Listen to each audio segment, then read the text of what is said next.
magacay waa Sakriisi Cabdiraxmaan waxaan ahay bukaamada ku jira isbitaalka Hirdimeri xamar ku yaal gaalkacyaan ka yimid يا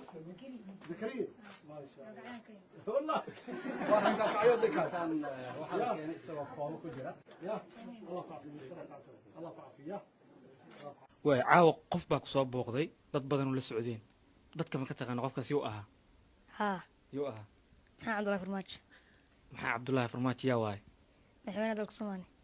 maxaa ku aqoonta inuu madaxweynihi yahay markuu ku soo galay soo dhaweynta iyo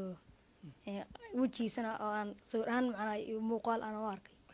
waan ku aqoonsan niyadaada maxaa dareentay markaas uu madaxweynuhu ku soo galay oo ku soo dul istaagay wallahi horka waan farxay oo madaxweynaha horka ma arag Soomaaliya soo maray maanta ay ugu horeyso muxuu ku dhahay marka maxaa ida dhex maray markuu ku yimid madaxweynaha markii waa suuraysanay ragaa kacdo inay baa u sheegay waas aragnay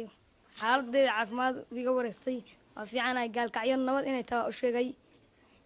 oo la isdhex galayo la heshiiyey